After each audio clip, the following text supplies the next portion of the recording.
kufanyaje? Sababu ya kuendelea kwetu. Hebu sema kwa nguvu kabisa, sababu ya kuendelea kwetu. Sababu ya kuendelea kwetu. Igeuze sasa iwe ya kwako. Sababu ya kuendelea kwangu. Bwana Yesu asifiwe. Katika kitabu kile cha Wakorintho wa kwanza, sura Wakorintho wa pili, kumradhi, tuanzie wa pili ambapo ndipo andiko la msingi. Wakorintho wa pili sura yake ya 4 mstari wa kwanza na wa pili. Wakorintho wa pili sura ya 4 mstari wa kwanza na wa pili. Neno la Mungu linasema, kwa sababu hiyo, kwa kuwa tuna huduma hii, kwa jinsi tulivyopata rehema, hatulegei, lakini tumekataa mambo ya aibu yaliyostirika, wala hatuenendi kwa hila, wala kwa kulichanganya neno la Mungu na uongo, bali kwa kudhihirisha iliyo kweli twajionyesha kuwa na haki, dhamiri za watu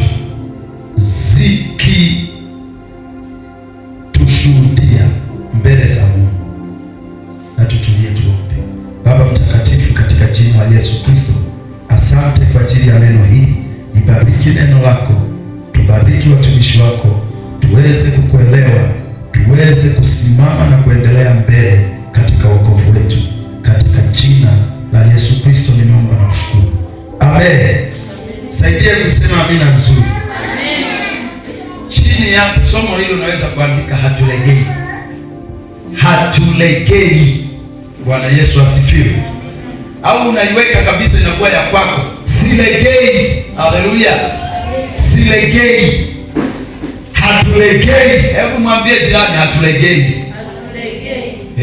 Niseme kabisa kwa nguvu, hatulegei. Paulo anasema kwenye kitabu cha Wakorintho wa pili, kwa sababu hii, kwa kuwa tuna huduma hii, kwa jinsi tulivyopata rehema, hatulegei. Hebu rudia tena, hatulegei. Wapendwa, nataka niwaambie, kama sababu ya kuendelea na wokovu wetu ni kubwa kuliko sababu ya kuacha wokovu, basi kuendelea na wokovu ni lazima. Narudia tena, sijaiandika hapa kwenye notes zangu, lakini ndicho ninachokisikia moyoni. Kama sababu ya kuendelea na wokovu ipo na ni kubwa kuliko sababu ya kuacha wokovu, basi kuendelea na wokovu ni lazima. Bwana Yesu asifiwe. Bwana Yesu asifiwe. Kwa ni lazima tuendelee. Kwa nini? Kwa sababu ya kuendelea kwetu ipo na ni kubwa kuliko sababu ya kuacha. Kama sababu ya kuendelea na wokovu ni kubwa kuliko sababu ya kuacha, huwezi kuacha. Unaachaje wakati unaona kabisa sababu ya kuendelea ni kubwa kuliko sababu ya kuacha? Haleluya. Na tena nairudia, unaachaje wokovu ikiwa sababu yako ya kuendelea na wokovu ni ipo na ni kubwa kuliko sababu ya kuacha? Ninaachaje wokovu? Kwa mfano, hatulegei. Haleluya. Paulo anawaambia Wakorintho, hatulegei kwa sababu tunayo sababu ya kuendelea kwetu, tunayo sababu ya kuendelea kuhubiri Injili, ya kuendelea na wokovu, tunayo sababu, na hiyo sababu ni kubwa kuliko sababu ya kuacha. Kwa hiyo hatulegei. Haleluya. Na mchana huu na jioni hii ya leo tutakuwa tukiziangalia sababu kuu, na Mungu atuwezeshe tujifunze sababu kuu 12 za kuendelea kwetu. Lengo kuu la somo hili, kwa nini tunajifunza somo hili? Lengo lake kuelezea sababu muhimu zinazotupa kuendelea mbele na wokovu wetu. Tupa kuendelea mbele na wokovu wetu. Bwana Yesu asifiwe. Kuelezea sababu muhimu zinazotupa kuendelea mbele na wokovu wetu. Wanaweza watu wakatuona kama vile ni maskini tulivyookoka. Wanaweza watu wakatuona vile kama tumepoteza tulivyookoka. Wanaweza watu wakatuona kama vile tumerukwa na akili zetu tulipookoka, lakini bado tumo tu kwenye wokovu.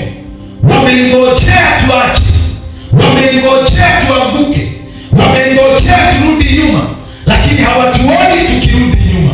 Unafikiri kwa nini?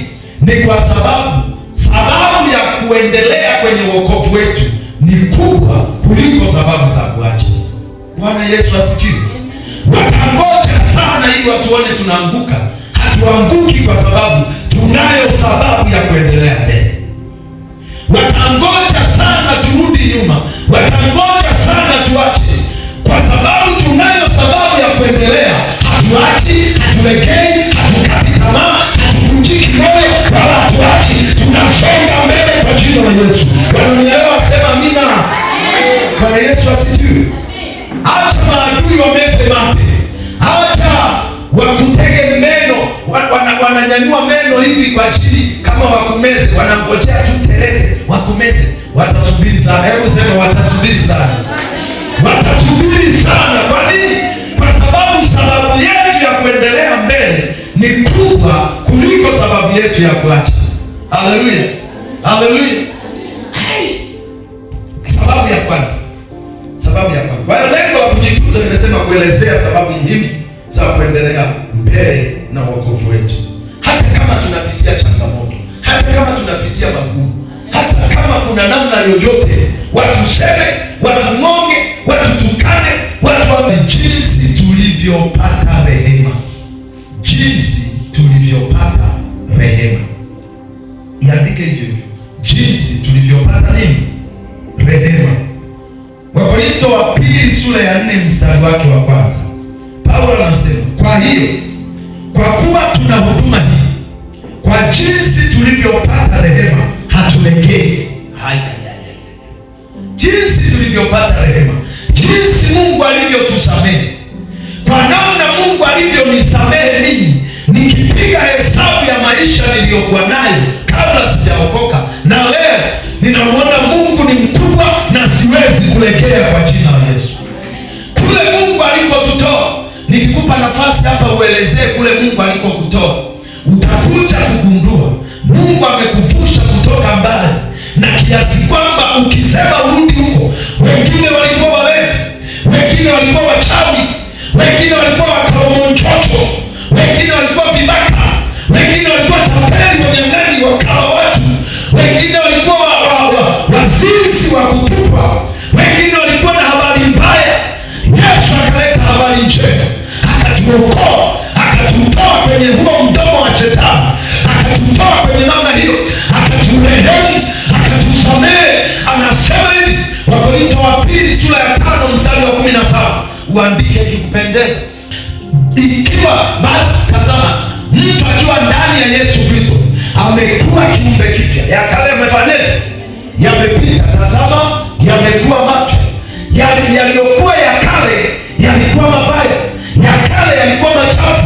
Kale nilikuwa labda nilikuwa mganga, kale nilikuwa nafuata madawa, nilikuwa nateseka, nilikuwa mgonjwa, nilikuwa sijiwezi. Kale nilikuwa na maisha yasiyoeleweka, kale nilikuwa siwezi kuvaa viatu, kale nilikuwa na maisha fulani yasiyokuwa na maana. Lakini leo Yesu amenirehemu, siwezi kuacha kwa sababu ya jinsi nilivyopata rehema. Bwana Yesu asifiwe. Jinsi ulivyopata rehema, kumbuka Mungu alikokutoa, kumbuka jinsi ulivyopata rehema. Nikwambie hivi, ikikupendeza unaweza kuiandika, wokovu ni wa thamani sana kiasi kwamba hatuwezi kudharau pale tulipo tukilinganisha na tulikotoka. Yesu ametutendea mambo makubwa. Wokovu ni wa thamani kiasi kwamba hatuwezi kudharau tulikosamehewa, tulikotoka. Yesu ametusamehe. Bwana Yesu asifiwe. Inatupasa kuthamini na kuujali wokovu inatupasa kuthamini na kujali nini? Wokovu. Waebrania sura ya 2 mstari wa 3. Andika. Waebrania 2:3. Bwana Yesu asifiwe. Anasema sisi je, tutapataje kupona tusipojali wokovu mkuu namna hii? Tusipojali wokovu mkuu namna hii. Kumbe wokovu ni mkuu. Rehema za Mungu zilikotutoa zimetuleta kwenye ukuu. Bwana Yesu asifiwe. Jambo la pili, jinsi tulivyopata huduma. Jinsi tulivyopata huduma. Wakorintho wa 2 sura ya 4 mstari wa 1. Jinsi tulivyopata huduma. Hatulegei. Paulo anasema, anawaambia Wakorintho, kwa jinsi tulivyopata huduma hatufanyije? Hatulegei. Hatulegei. Kwa sababu Paulo alikuwa muuaji.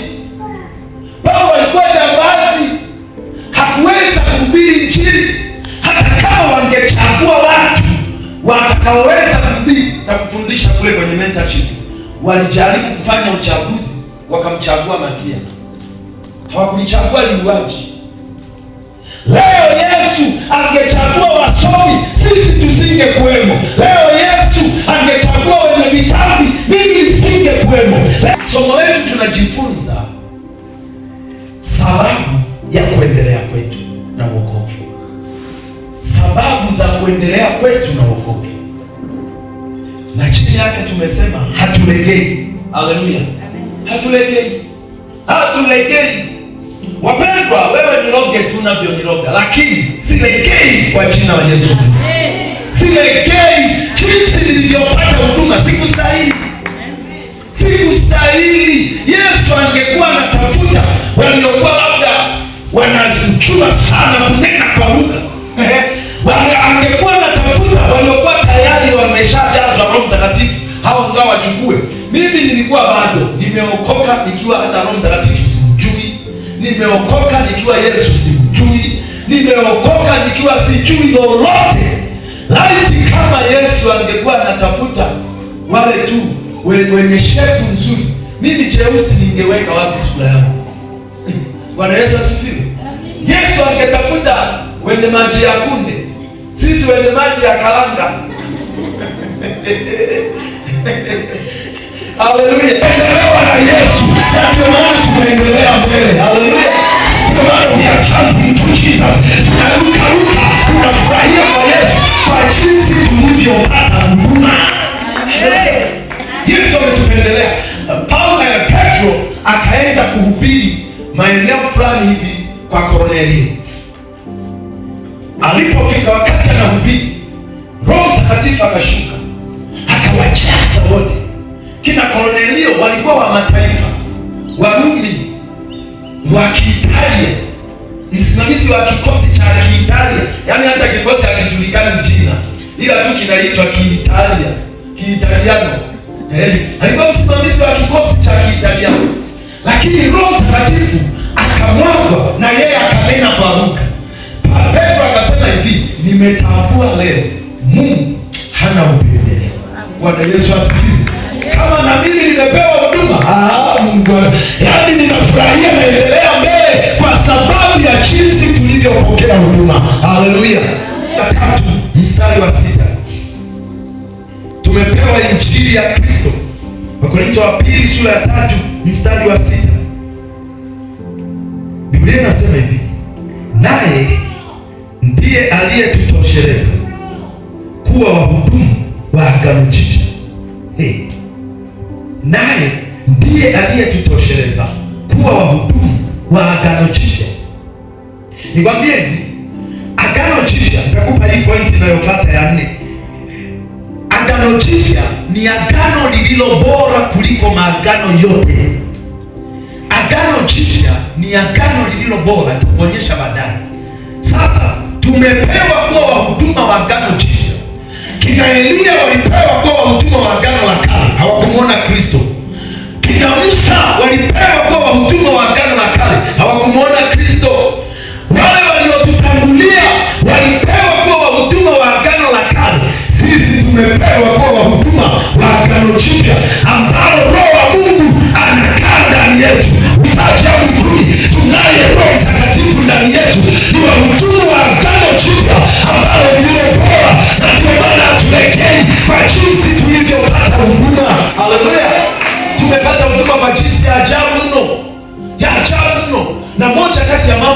kujivunia ni kuzaliwa wakati huu.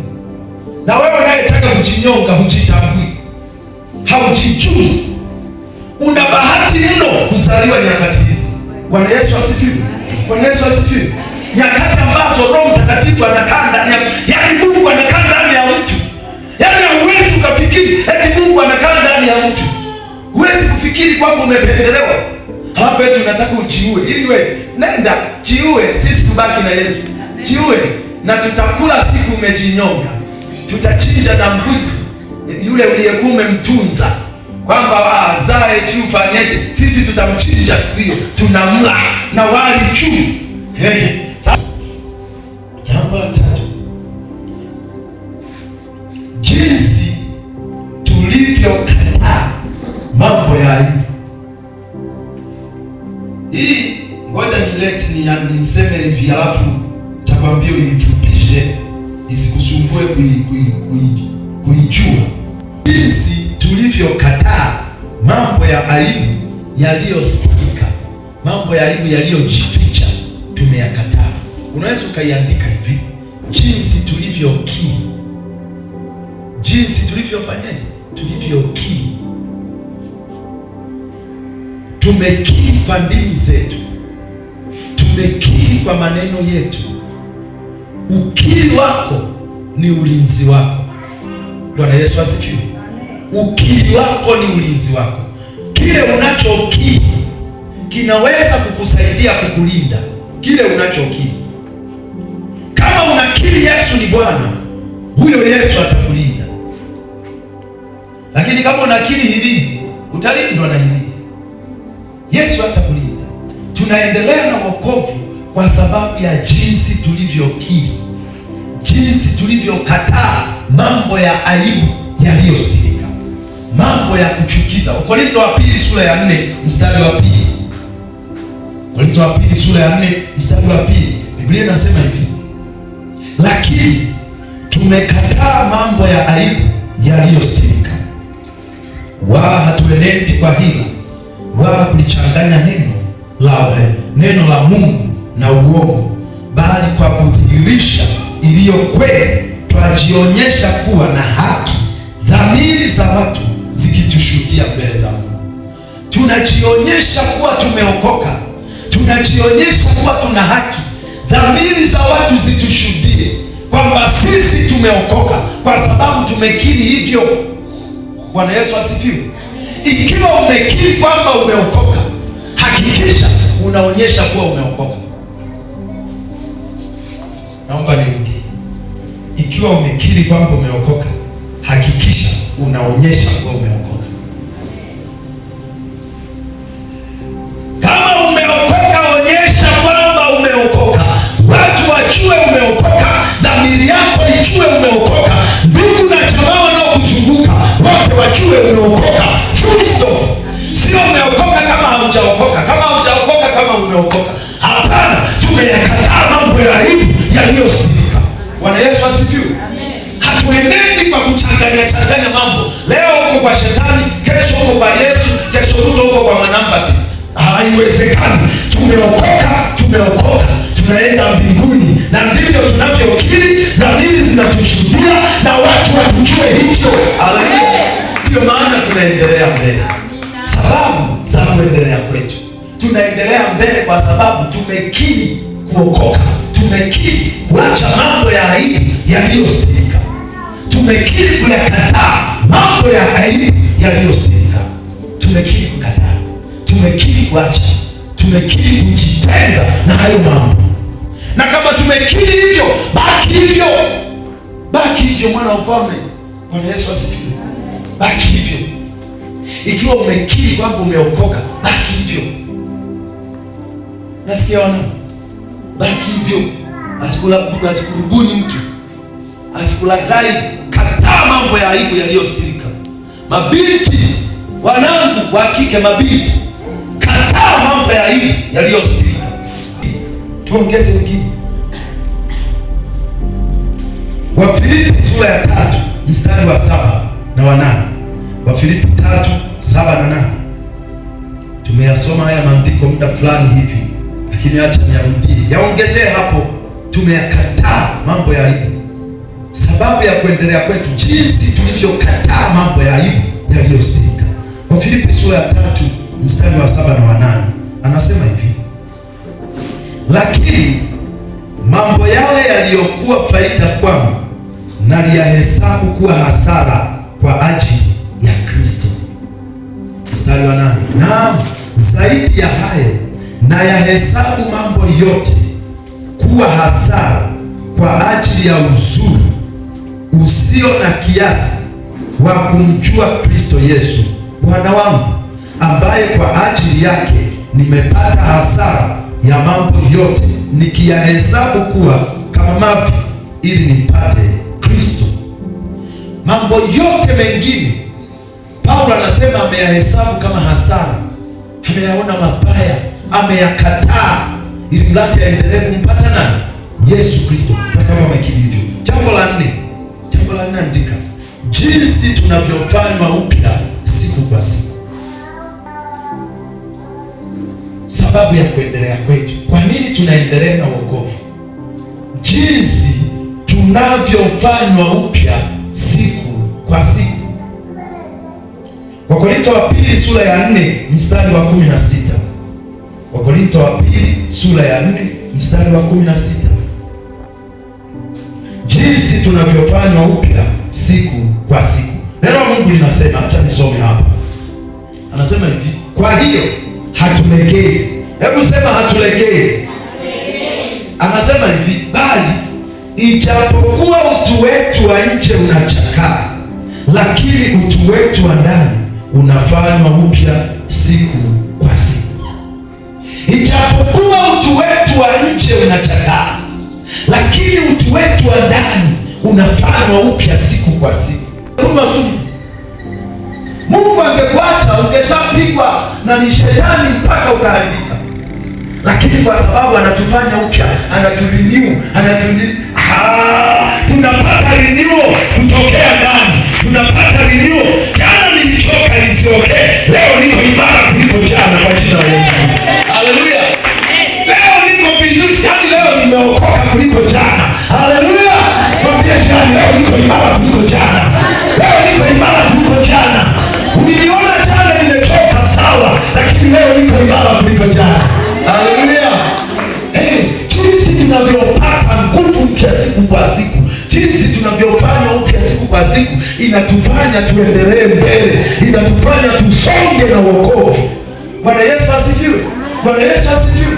Kwa nini mchungaji auchoke? Jinsi unavyofanya upya siku kwa siku, jinsi ambavyo Mungu anaturenew, anatufanya upya.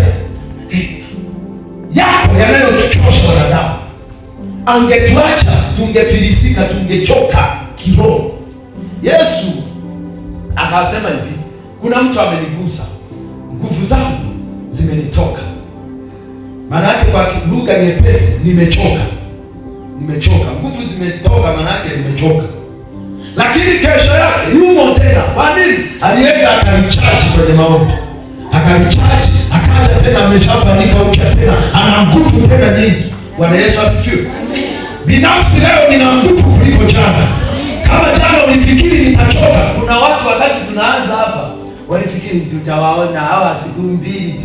Lekwaya lilecha, nakikumbuka hicho Kisukuma, nakikumbuka, siwezi kukisahau. Lekwaya lilecha, yani likwaya wao linakufa, lakini Bwana mpaka leo tupo, tunafanywa upya siku kwa siku. Walituona kama tumechoka, wakajua tutazimia baada ya siku mbili, na kumbe tunaenda mwendo mrefu. Haleluya! Tunaenda mwendo mrefu, tunafanywa upya siku kwa siku. Ndio maana hatulegei. Jambo lingine, jinsi tulivyopokea arabuni ya Roho. Yandike hivyo arabuni, neno ara, usiandike elo. Wasukuma ara huwa zinawasumbua sana. Jinsi tulivyopokea arabuni ya Roho, arabuni ya Roho. Wakorintho wa pili sura ya 5 mstari wa 5 na wa 6, halafu narukia mstari wa 8. Wakorintho wa pili sura ya 5 mstari wa 5 na wa 6 unarukia mstari wa 8. Wakorintho wa pili sura ya 5 mstari wa 5 na wa 6 unarukia mstari wa 8. Jinsi tulivyopokea arabuni ya Roho. Acha nisome hapo. Biblia inasema, basi siku zote tuna moyo mkuu. Nianzie mstari wa 5. Basi yeye aliyetufanya kwa ajili ya neno lilo hilo ni Mungu aliyetupa arabuni ya Roho. Nini kikatokea tulivyopewa arabuni ya Roho? Basi siku zote tuna moyo mkuu, tena twajua ya kuwa wakati tuwapo hapa katika mwili tunakaa mbali na Bwana, maana tunaenenda kwa imani, si kwa kuona. Mstari wa 8 ndio nautaka. Lakini tuna moyo mkuu, nasi tunaona ni afadhali kutokuwepo katika mwili na kukaa pamoja na Bwana. Haleluya! Paulo anasema hivi, tulivyopokea arabuni ya Roho, tunaona ni afadhali kukaa na Bwana kuliko kukaa katika mwili. Maana yake nini? Anasema hivi, arabuni ya Roho ni Roho Mtakatifu. Kwa hiyo hapo unaweza ukasema jinsi tulivyopokea Roho Mtakatifu hatulegei. Paulo anasema tuna moyo mkuu kwa sababu tumepokea arabuni, kwa sababu tumepokea Roho Mtakatifu tuna moyo mkuu. Bwana Yesu asifiwe. Tumepokea Roho Mtakatifu tukawa na moyo mkuu kiasi kwamba tunaona ni afadhali kukaa na Mungu, kukaa ndani ya uwepo wa Mungu kuliko kukaa katika mwili, kwa sababu tuna arabuni ya Roho. Tuna moyo mkuu kwa sababu tunaye Roho Mtakatifu ambaye anatufanya tuone kwamba bora kukaa na Mungu kuliko kukaa katika mwili. Roho Mtakatifu anachokifanya, anabadili ujasiri wetu, anabadili ujasiri wetu. Tunapokuwa na arabuni wa Roho, arabuni ya Roho ni ile, ni kama muhuri. Arabuni unajua ni umiliki, ni kama muhuri, ni muhuri, ni kama tumewekewa muhuri wa Roho Mtakatifu, tumewekewa muhuri, na muhuri ule ni wa moto wa Roho Mtakatifu. Sasa kiasi hicho kinatufanya tuone bora kumilikiwa na Mungu kuliko kumilikiwa katika mwili. Unanielewa vizuri watu wa Mungu? Unanielewa vizuri? Wewe una Roho Mtakatifu, haupaswi kumilikiwa na mwili, unapaswa kumilikiwa na Roho. Unaelewa vizuri? Unapaswa kumilikiwa na Mungu. Ndio maana mahali pengine Paulo anasema tukienenda katika Roho hatupo tena katika mwili, hatupo chini ya sheria, tukienenda katika Roho. Kwa hiyo kinachotufanya tuendelee mbele ni kwa sababu tumepokea arabuni wa Roho, ni kwa sababu tumepokea Roho Mtakatifu. Anatufanya tuwe majasiri, tuone kwamba ni bora kuwa na Mungu kuliko kuwa katika mwili. Tumeelewana vema? Ni bora nimfurahishe Mungu kuliko kumfurahisha mwili, kwa sababu nina Roho Mtakatifu. Petro kabla hajapokea Roho Mtakatifu alikuwa mwoga. Petro kabla hajapokea Roho Mtakatifu hakuweza kuhubiri. Aliulizwa, wewe ulikuwa na Yesu? Akasema, hapana, mimi simjui mtu huyu. Alipojazwa Roho Mtakatifu siku ya Pentekoste, alikuwa wa kwanza kusimama kuwashuhudia mataifa 12, mataifa zaidi ya 10 yalikuwa yamekusanyika Yerusalemu siku ya Pentekoste, wanasherekea Pentekoste. Halafu Roho Mtakatifu akashuka, huu umwakiko Pentekoste, umwakiko wa Roho Mtakatifu. Petro alikuwa wa kwanza kusimama kuhubiri. Kwa nini? Unajua, amejaa ujasiri, ana moyo mkuu, hawezi tena kuogopa. Hatuogopi lolote, hatukuogopi mchawi, hatukuogopi mganga, hatuogopi pepo, hatuogopi. Tunamwogopa Roho Mtakatifu, tunamwogopa Bwana, na maana tumepewa Roho Mtakatifu. Bwana Yesu asifiwe. Hatuogopi chochote, hatuogopi, hatumwogopi mchawi. Eti shetani, utarogwa wewe, amroge nani? Kwanza amroge nani? Nani unamroge? Unarogwa kwa sababu unarogeka. Kama unarogeki hauwezi kurogwa. Chukua hiyo, itakusaidia. Unarogwa kwa sababu unarogeka. Kama haurogwi huwezi kurogeka. Kama haurogeki huwezi kurogwa. Bwana Yesu asifiwe. Umepewa arabuni wa Roho, una Roho Mtakatifu, una ujasiri. Kwa hiyo unaona bora nibaki na Yesu kuliko kubaki katika mwili. Hata tuongeze jambo lingine, labda siku zote tumweko jinsi tutakavyodhihirishwa. Jambo la 6, jinsi tutakavyodhihirishwa mbele za kiti cha hukumu cha Kristo. Nitairudia mpaka uielewe. Kwa nini tunaendelea mbele na wokovu? Wapendwa, nisikilizeni mliokoka. Kama hujaokoka, hili somo utaliona kama halikufai, lakini nikwambie, sisi tunaomjua Mungu tunaelewa nini maana ya somo hili. Tutakavyodhihirishwa mbele za kiti cha hukumu cha Yesu Kristo. Hatulegei kwa sababu jinsi tutakavyodhihirishwa, tunapotazama mbele tunaona jinsi tutakavyosimama mbele za hukumu, tunaona jinsi tutakavyodhihirishwa mbele za kiti cha enzi, tunaona jinsi tutakavyopokelewa mbinguni, tunaona jinsi tutakavyokuwa baada ya kukutana na Yesu Kristo. Bwana Yesu asifiwe. Jinsi tutakavyodhihirishwa mbele za kiti cha hukumu cha Kristo. Ndiyo maana hatulegei, ndiyo maana tunaendelea mbele. Tunapotazama mbali, tunaona jinsi itakavyokuwa mwishoni. Hatukati tamaa, hatulegei. Bwana Yesu asifiwe. Wakorintho wa pili sura ya 5 mstari wa 9 na wa 10. Wakorintho wa pili sura ya 5 mstari wa 9 na wa 10. Paulo anaendelea kwa nini hakati tamaa, kwa nini halegei. Anaendelea kuelezea, amepigwa mapigo 40 kasoro moja kule Filipi. Wakati anaandika hiki kitabu, sijakupa utangulizi huo kwa sababu ya muda, lakini wakati anaandika kitabu cha Wakorintho ameshapigwa kule Filipi, amepigwa kule Makedonia, wamemkamata wakampiga, wakamfunga, amepigwa sokoni, amevulishwa nguo, wakapigwa, wakajeruhiwa, lakini anakwambia silegei. Pamoja na hilo sikati tamaa. Bwana Yesu asifiwe.